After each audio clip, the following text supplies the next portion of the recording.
Hello तो नमस्कार दोस्तों, कैसे हो आप लोग। पिछली वीडियो में हमने क्या पढ़ा था, सेल डिवीज़न, जिसमें हम लोग माइटोसिस पढ़ चुके थे।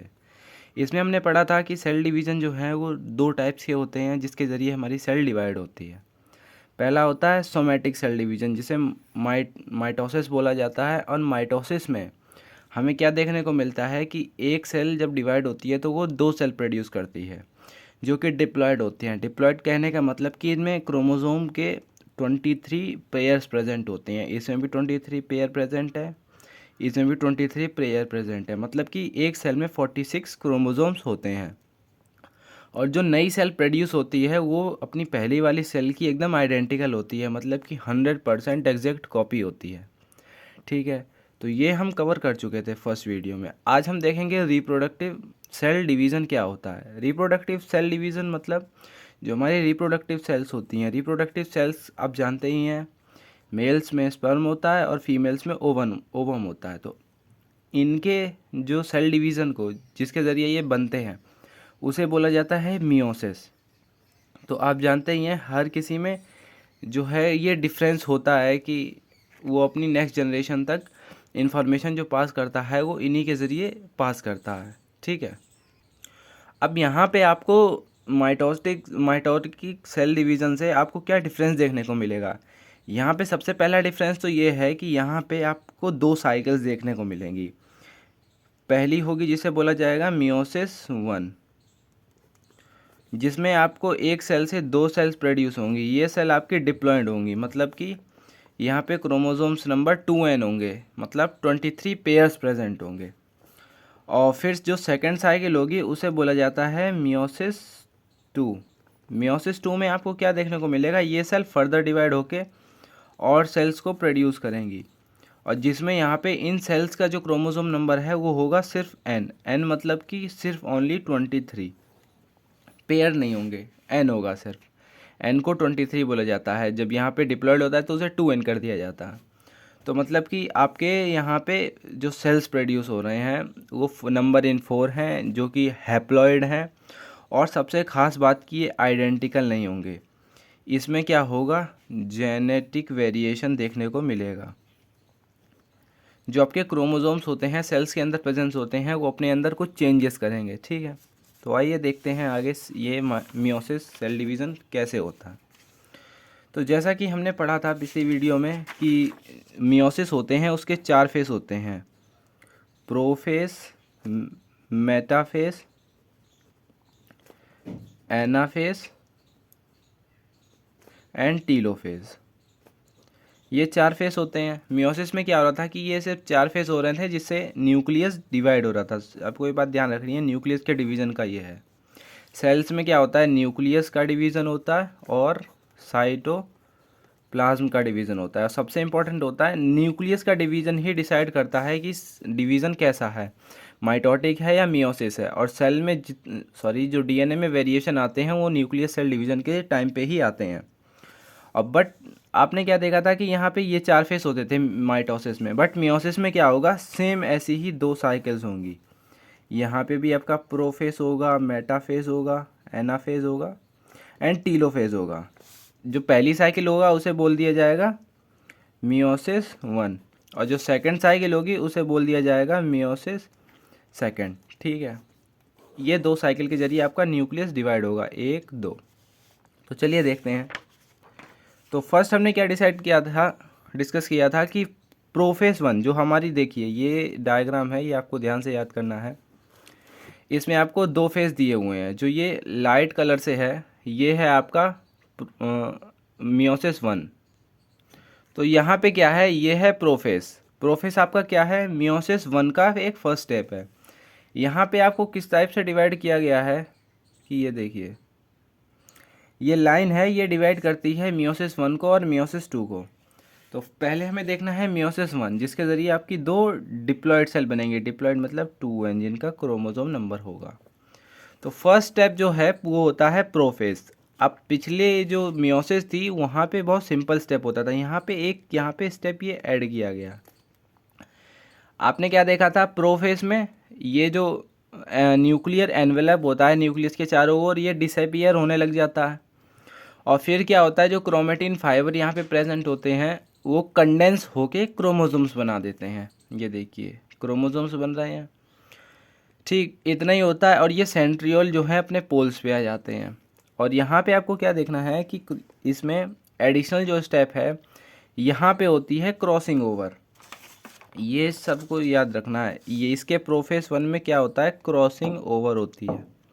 क्रॉसिंग ओवर होने का मतलब क्या है कि जो क्रोमोसोम्स हमारे कंडेंस होके बने हैं वो क्या काम करेंगे, यहाँ पे बहुत सारे फाइबर ऐसे ही घूम रहे होते हैं, अब वो क्रोमोसोम में कन्वर्ट हो जाते हैं। ये देखिए ये स्ट्रक्चर से आपको क्रॉसिंग ओवर समझ आएगी। यहाँ पे क्या लिखा हुआ है, दो क्रोमोसोम्स बने हैं जो कि डिफरेंट डिफरेंट क्रोमोसोम हैं, बट इनका क्या है साइज एकदम सेम है, मतलब कि ये देखने में एक जैसे हैं। तो इसकी जो ये क्रोमेटिड्स है, मैंने आपको बताया था इसे क्रोमेटिड बोला जाता है।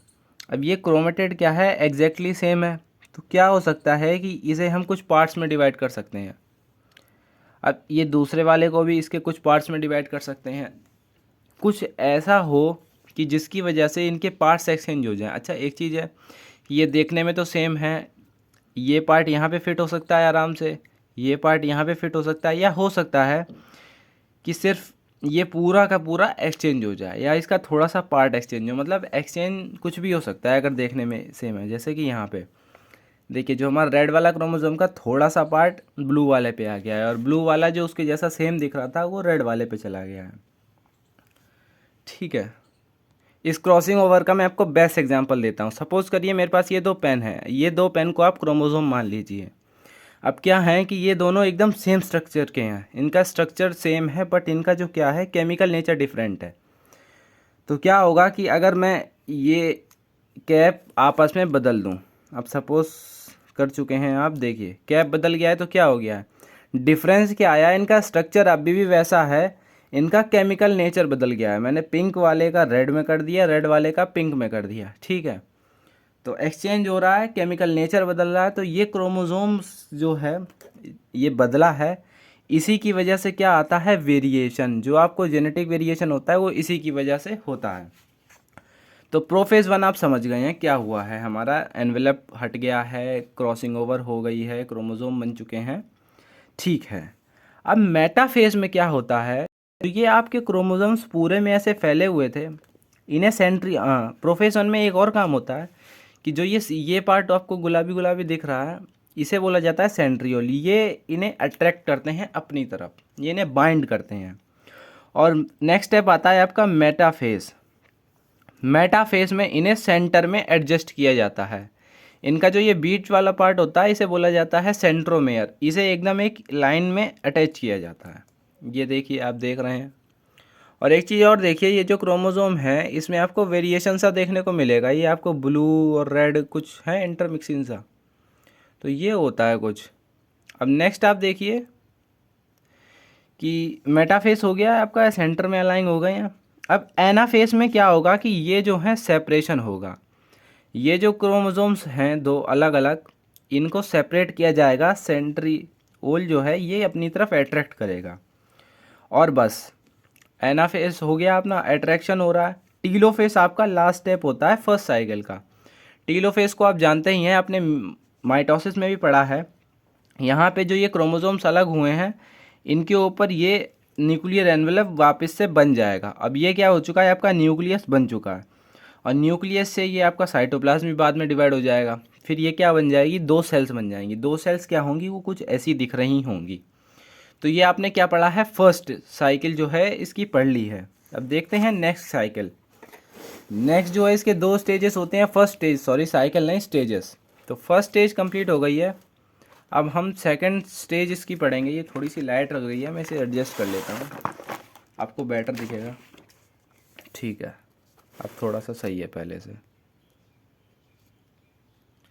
तो देखिए प्रोफेज 2 में क्या हो रहा है, जैसे 1-1 था सब में, प्रोफेज 1 मेटाफेज 1, ऐसे करके अब हम बोलेंगे प्रोफेज 2 मेटाफेज 2, एनाफेज टीलोफेज 2। तो प्रोफेज 2 में क्या होगा कि वही आपका सेम होगा कि जो ये क्रोमोसोम्स बने हैं, यहाँ पे आपको एक चीज़ ध्यान रखनी है, ये जो क्रोमोसोम्स बने हैं ये सिंगल डिवाइड होंगे, वहाँ पे पूरा पेयर जा रहा था, यहाँ पे कोई कंडेंसेशन नहीं होना है। ये सेंट्रियल साइड में आ जाएंगे प्रोफेज 2 में, ये क्या होगा, अट्रैक्ट होगा, न्यूक्लियर एनवेलप गायब हो जाएगा। ठीक, आपको क्या था, 2 सेल्स बनी थी, अब उन 2 सेल का डिवीजन होगा, 2 से क्या बनाएंगे 4, 1 का 2, 2 का 4, ठीक। अब मेटाफेस में क्या होना है, जो आपके क्रोमोसोम्स है सेंटर में लगा दिए जाते हैं। मेटाफेस में आपको ध्यान रखना है, मेटाफेस सेंटर में आना। एनाफेस, एना का मतलब भी कुछ ऐसा होता है कि दूर दूर कर देना, सेपरेट कर देना। ये देखिए एनाबॉलिक, आपको पता है एनाबॉलिक, कैटाबॉलिज्म, एनाबॉलिज्म का मतलब ही होता है कि उन्हें जोड़ देना, बट यहाँ पे उसका अपोजिट है। अब ये क्या हो रहा है, एनाफेज में आपका न्यूक्लियस जो है वो सेपरेट हो जाएगा। और टीलोफेज तो आप जानते ही हैं क्या होगा, कि सेपरेट होने के बाद न्यूक्लियर आपका एनवेलप आ जाएगा, सेंट्रियोल से अट्रैक्ट कर लेंगे, न्यूक्लियस आपका कंप्लीटली डिवाइड हो जाएगा, बस यहाँ से बन जाएंगी सेल। अब आपको ध्यान रखना है, जो कि आपका टीलोफेज 1 था, वहाँ तक जो आपके न्यूक्लियस बने थे वो कैसे होंगे, 2n, मतलब कि डिप्लॉयड। और जो यहाँ पे टीलोफेज 2 पे जो न्यूक्लियस बने हैं वो क्या हैं आपके, सिर्फ n, मतलब कि यहाँ पे क्रोमोसोम नंबर 23 पेयर्स से और यहाँ पे ओनली 23 हैं। अब आप दोनों के रिजल्ट में डिफरेंस देख सकते हैं। यहाँ पे देखिए ये फाइबर्स डबल है, यहाँ पे 2 क्रोमोसोम आपको कंप्लीट दिख रहे हैं, बट यहाँ पे आपको सिर्फ 2 फाइबर टाइप दिखेंगे, ठीक है। ये आपने पढ़ा है मियोसिस। नेक्स्ट में देखेंगे हम वीडियो में मियोसिस एंड माइटोसिस में डिफरेंसेस क्या होते हैं, और इसका मैं आपको नोट्स भी दूंगा कैसे लिखना है। तो उम्मीद करता हूँ वीडियो अच्छी लगी होगी। अगर अच्छी लगी हो तो चैनल को सब्सक्राइब कर दीजिए यहाँ पे नीचे से। और सेल साइकिल की आपको पीछे पहले वाली वीडियो देखनी है तो मैं यहाँ पे आपको लिंक दे दूँगा। तो मिलते हैं किसी और एक अच्छी सी वीडियो में, तब तक के लिए धन्यवाद।